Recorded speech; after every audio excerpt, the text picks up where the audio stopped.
Swayam Prabha. Digital India. Educated India.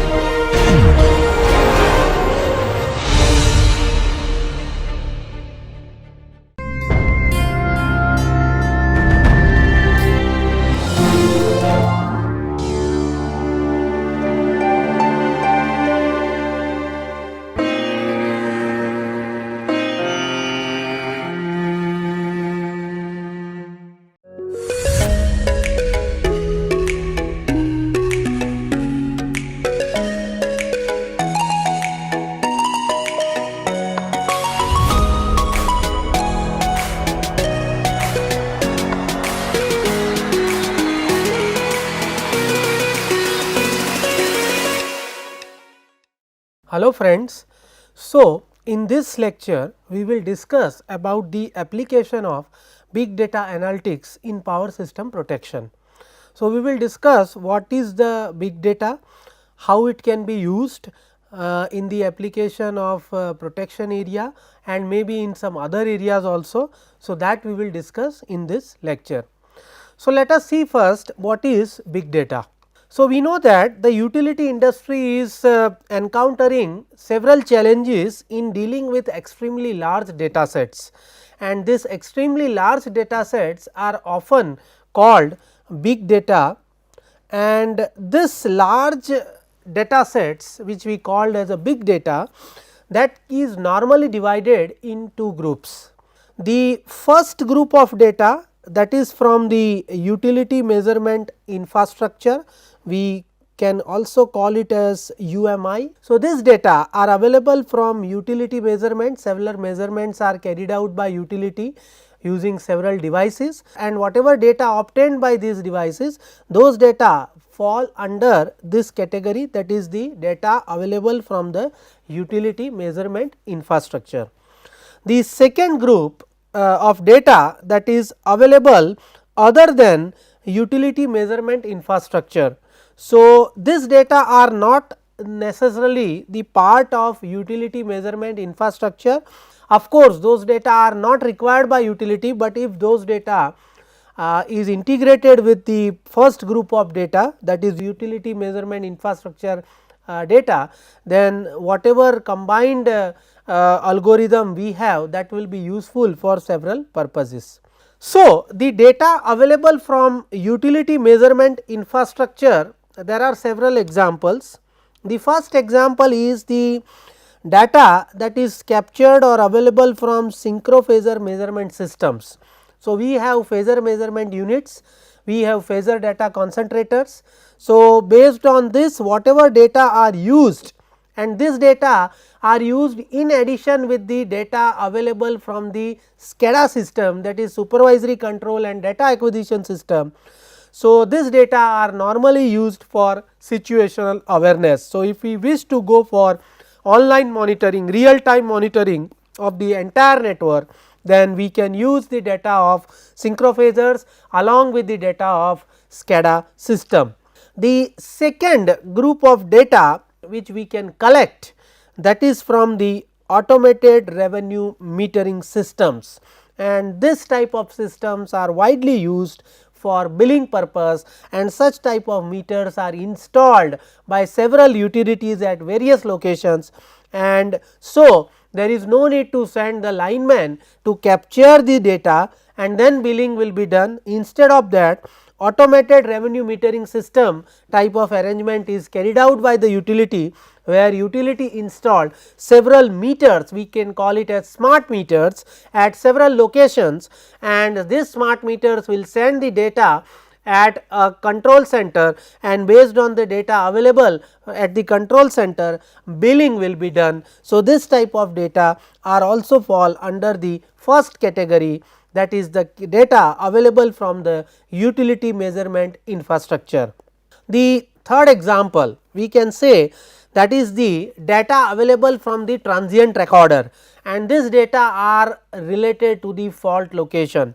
So, we know that when we consider any power system network, three tasks are very required. The first task, that is known as the fault detection. So, whenever anything goes wrong, any abnormal condition is there in the network or in the system, then the first task is to detect the fault. Sometimes this type of condition is also known as abnormal detection condition or algorithm. So, this algorithm will tell you whether it is a fault or it is some other things. So, first task is the fault detection task. The second task, that is the, we can call it as fault classification, and the third task is known as the fault location. So, in fault classification we are able to classify the different types of faults, whether it is line to ground or double line to ground or triple line faults. So, why fault classification is important? Because based on fault classification, let us say we have identified the fault is single line to ground fault. So, if fault is single line to ground fault, then that this type of information is useful for the auto reclosers, and based on that auto reclosers can perform the reclosing attempt. So, this way the information is very useful in for such a system. The third task is the fault location task. So, in fault location algorithm, the estimation of fault is carried out, and this algorithm will tell you that from this substation or from this sending end or from this local end at a distance of, let us say, x kilometer, there is a probability that the fault has occurred, and then you can carry out the required maintenance by sending the lineman or the crew. So, these three tasks are very important, and these three tasks need to be performed by any protection algorithm, especially for the transmission network or EHV, long EHV and UHV lines. So, in that case transient recorded data are also important for fault location. So, those data are also captured by utility measurement infrastructure. The fourth type or example of the utility measurement infrastructure type of data, that is the data related to asset management, and this type of data consists of condition based measurement collected from the intelligent electronic devices. So, we have installed several intelligent electronic devices, and we discussed earlier that the function of ID is that it can perform measurement, control, monitoring, protection, all these functions.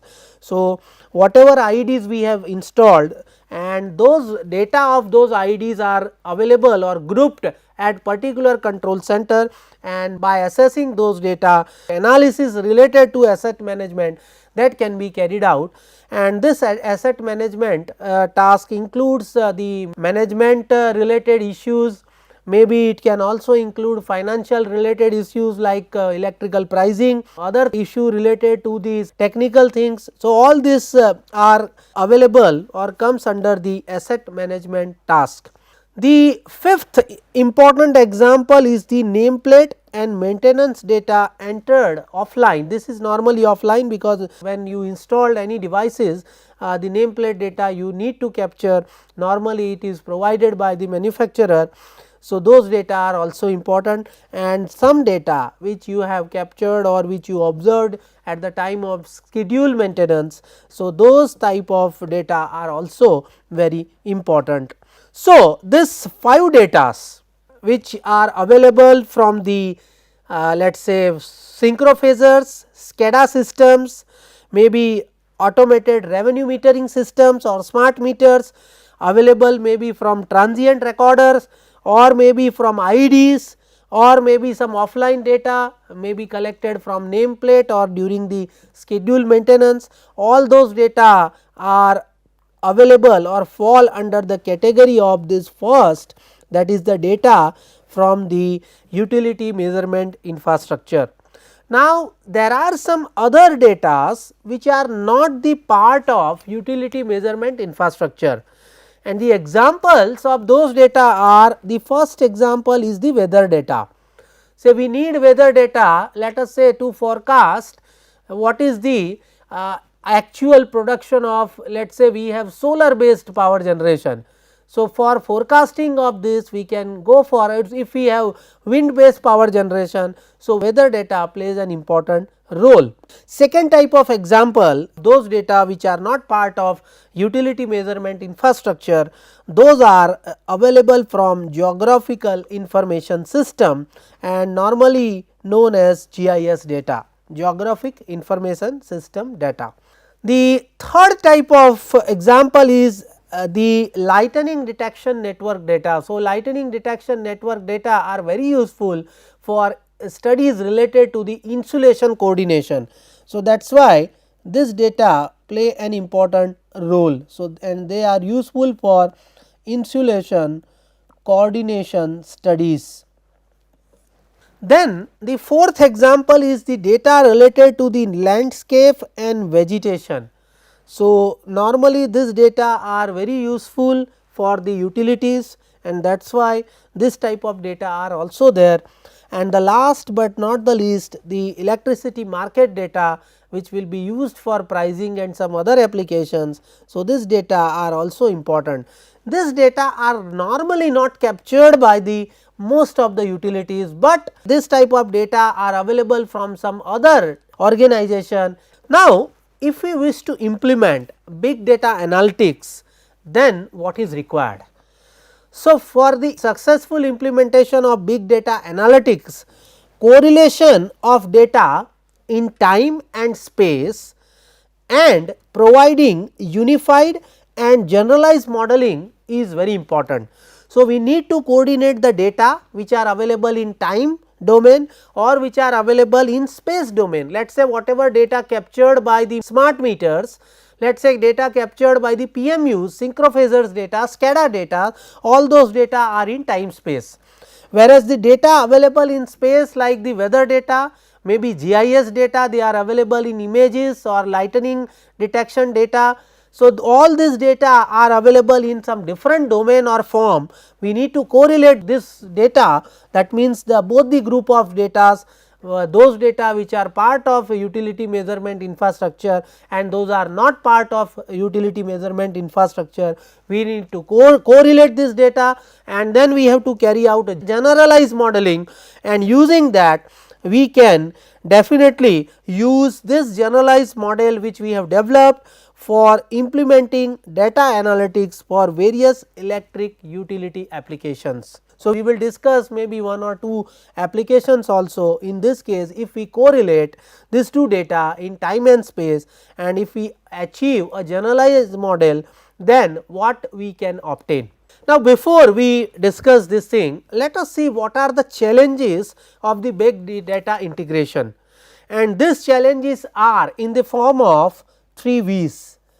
So, the first challenge is related to the large volume, because normally whenever the data are captured by the utility, large volume is related to the quantity of data collected by several devices and size of this data that can be in several gigabytes or even sometimes in terabytes. So, this large volume, so the first V comes from the volume of the data, that is related to the size of the data that is captured by the utility.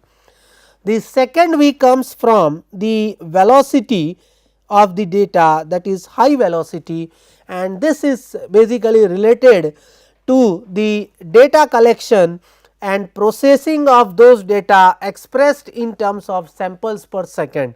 So, whatever data we captured, if we capture the data let us say at every 1 minute, and if we are capturing the data let us say at every half an hour, in both the cases when we capture the data in less number of samples per second, means if we have more samples per second, if we have more data in one cycle, if we are capturing, then the velocity of those data that is really very high, even volume of those data, storage requirement, that also increases.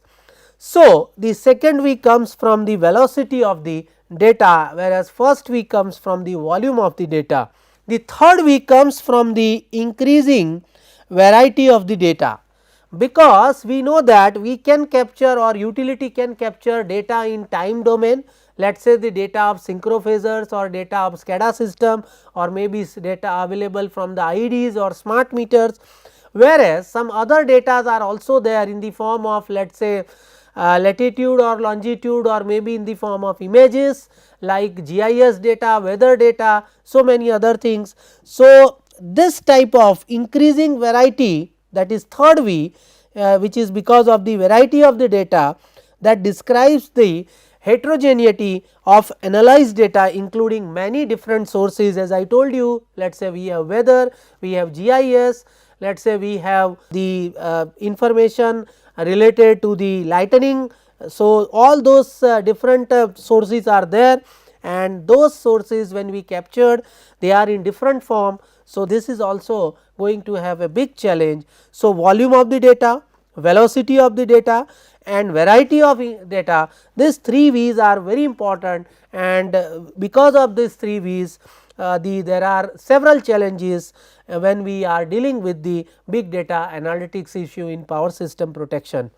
Now, if we consider these 3 V's, so what I have done, volume of the data I have considered here, the velocity of the data I have considered here, and the variety of data I have considered on this side.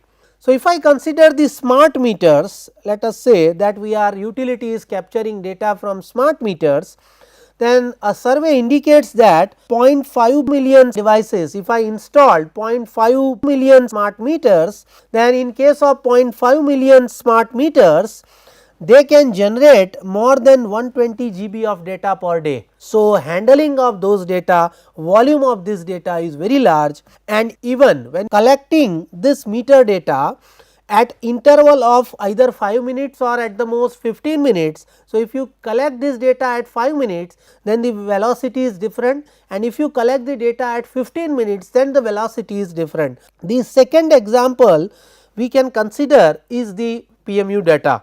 So, if I installed 100 devices or 100 PMUs or 100 synchrophasor devices, then they can collect more than 2.5 GB of phasor data per day, and this is up to different samples per second or frames per second.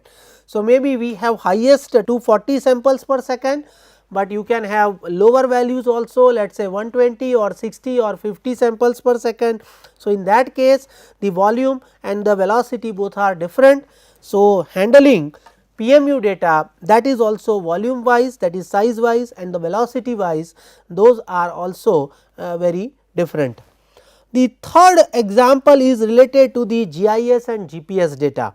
We know that when we talk about the PMU and PDC, then those devices will work based on the GPS system. So, GPS data and GIS data both are very important, and when you have GIS data, you need one additional GIS layer for every type of data. So, if you have GIS data, then you have one separate layer is required, and GPS time take accuracy is of the order of 100 nanosecond. So, based on that, whatever data you are going to capture, the size of data, that is really very large, and we need to handle this issue also. The fourth data are related to the weather data. So, if I have one radar system, then they can generate 50 GB of the data per day, and this data you can capture either at every 1 minute or maybe at every 10 minutes, then the velocity and volume of this data are also different. And the fifth one are the data related to the seismic data, up to 200 GB of raw imaginary per day you can have with a sampling rate of either 0.01 or 100 samples per second. So, in all the 5 cases you can see the volume, velocity and variety of data are there, which we need to handle in big data analytics issue or application related to power system protection. Now, let us see how we can handle this. So, let us discuss the steps for big data processing methodology. So, the first step is related to the search. So, we have to implement some advanced search process technique for fast access of the data in which we are interested. Let us say we have number of data, weather data, PMU data, smart meters data, let us say we have the some other lightning data. Now, out of all this data, in which data we are interested, for that we need to have some advanced search algorithm, and the best example is we have to gather all the data related to a particular specific event. So, in that case we need the first thing is the search part. The second is the use of machine learning. So, using this we can identify important information such as classification or clustering. So, we know that suppose we have one data available from PMU and another data available from weather. So, whether we need to classify or we need to form a cluster for a specific type of data.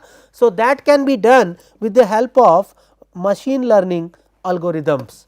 So, this type of algorithm has a capability to learn from the historic data or the past data, and the examples are learning from historical data about equipment and measurements at a particular given location. So, for that purpose second step, that is related to machine learning, that play an important role. The third step is the knowledge extraction step.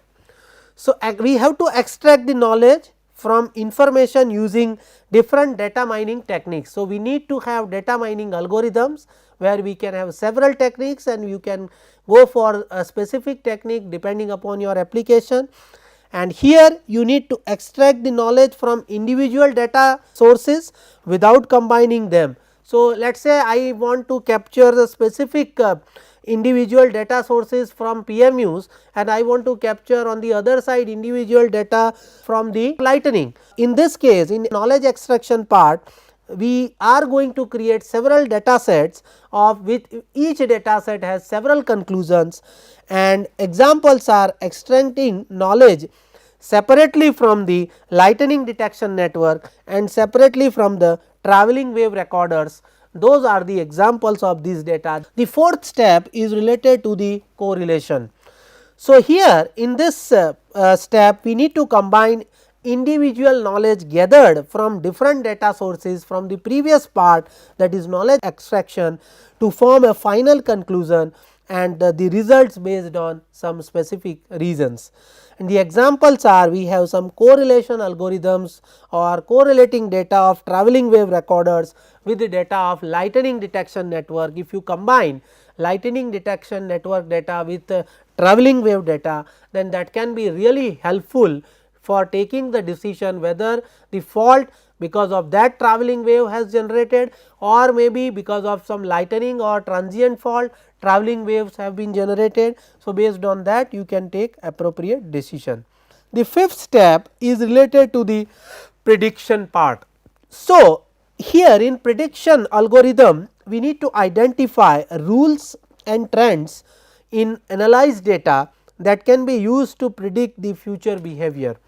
So, let us say for example, we have linear prediction algorithms are available, some neural networks are also available which can predict, right. So, it is basically related to the interpolation, and the examples are to predict what may be the response of equipment in case of lightning strike in its vicinity. So, if we wish to predict this thing, then we have to go for prediction algorithm. The next step, that is fifth step, is related to the visualization part. So, here this type of visualization algorithm provides systematic way of presenting data and the results, geographical and temporal representation. These are the one of the way to express this thing in visualization algorithm, and showing all outage locations on the map. This type of thing you can do in visualization part. Now, after this different 5 steps, let us see what is the application of big data in the outage and asset management. So, here if we wish to apply a big data in some application like outage or asset management, then we need to integrate the data available from maintenance. We need to have the data related to PMU, we have SCADA data, we have ID data, we need to integrate this data, and based on this correlation of the above data in geographical context, we will have a final decision related to the outage or asset management. if we wish to take some decision related to outage and asset management application, then we also need several other datas, and those datas are available from the GIS, they are available from the weather stations, or they are available from the lightning detection network. So, we need to integrate this data, right, say GIS data, weather data, lightning detection data with the other data captured by utilities like data available from PMUs, IEDs, all that we need to integrate, so that it can be helpful in final decision making of outage and asset management application. So, data sources of the utility measurement infrastructure we have divided in two groups. So, the first group of data that is captured by the utility, and this data are related to the, let us say, bus voltages, the line and power flows, frequency, transformer tap position, and some status signal like relay or breaker status is there, whether relay has operated, whether breaker has operated or not. So, all those are captured by the utility. The SCADA system data are also there, and this data are useful for the energy management system algorithms. The third is the data available from PMU, IEDs, or maybe you have, let us say, data available from digital relays, or maybe digital fault recorders, or maybe the sequence of event recorders and several other IEDs. So, those data are captured by the utility. The other data, for example, if I consider the weather data, then you can see that I have shown here one flow chart where you can have the weather data. Let us say you can use the weather data, then what is the wind speed you can easily predict, and based on that what would be the output of this that you can have. Similarly, if you have the amount of radiation of sunlight etc. are available, then if you are using solar based power plant, then you can go for the forecasting of output of this power plant, that can be easily done. So, here you can see that I have shown the transmission part and distribution part, and in the demand part also I have shown, which varies depending upon the, let us say, summer or winter time or rainy season. So, weather data plays an important role in several applications. Similarly, you have GIS data, similarly you have lightning detection data for several applications. Now, let us see what are the components of decision making process. So, the data involved in the power system decision making process, that has two components, the one is the temporal components and another is the spatial components. So, using GPS, temporal data that can be collected like PMUs or PDC, and using GIS you can have the spatial data, and once you have the data from the GIS and GPS, both temporal and spatial, you can use some correlation algorithm, and based on that you can have the decision making related to a particular application. So, if I consider one of the application in outage and asset management, then the improved fault location technique, we can have such type of algorithm, and these algorithms are based on travelling wave, and normally in earlier cases most of the utilities they use impedance based fault location algorithms. Maybe some different algorithms are available in impedance based also.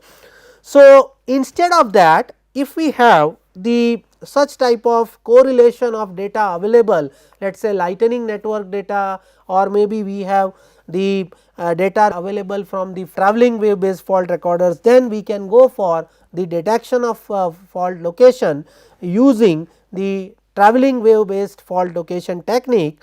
So, if I consider the complete list and its properties, then we have some static data, let us say data related to geography, line length, simulation data, maybe we have parameters of transmission lines, maybe we have the location of substations, we have the geographical representation of the line, we have physical characteristic of the transmission line and towers, all those data are statics, they are not going to change. Whereas, we have some dynamic data related to lightning detection network, maybe you have location of strike, latitude and longitude, we have type of lightning strike, cloud to cloud or cloud to ground, we have distance of the fault from the line terminal, we have lightning strike polarity, date and time of lightning strike, big current, we have the travelling wave fault locators, date and time and event of the record. Such data are dynamic in nature, they may change depending upon the weather conditions and some other parameters. So, if we have the travelling wave data and if we compare this with 3 V's, that is volume, velocity and variety, then travelling wave data can generate 4 GB for storage of more than 2000 records from different line modules and with a baud rate of 1,15,200 bits per second. If we have lightning data, we have 40 MB of the data per day with a baud rate of 4800 bits per second with a precision of 1 microsecond. And if we have GIS data, then you need additional GIS layer and that requires a few MB storage, and this is up to 100 MAPS per day. This such type of data can be generated. So, if we have fault location or improved fault location algorithm in which we need two modules, one is the travelling wave based fault location module and another is the data module which captures the data related to lightning, let us say strike, polarity, location, distance, timing, etc. And this module will provide the information or required data to the travelling wave based algorithm module, and then finally you will have the actual value of estimation of fault location. So, such type of application you can use the big data analytics and you can perform the outage or asset management. Big data analytics can be also used for several other applications. Let us say you can use this big data analytics for evaluating impact of weather on insulation coordination. Maybe you can use for renewable energy generation forecast, maybe you can use for pricing, you can use for the communication of smart grids devices, you can also use for optimization of the electrical power systems. Even you can use the security methods for critical infrastructure communication systems. You can also use the data mining methods for theft detection of electricity, and maybe you can use in unit commitment of smart grids, or even you can use in several other applications like when you have the electric vehicles and then you need to capture several thousands of data. So, in that case you can also use big data analytics. So, here in this lecture we started our discussion with what is big data, and big data is nothing but large set of data captured by utility along with some other data, and we have seen that utility has to capture several datas and some other data are provided by some other organizations. Correlating these two data, we can have a powerful decision making algorithms, and these are nothing but based on big data analytics. And then we have discussed several applications of big data analytics in different areas on which we can further explore. Thank you.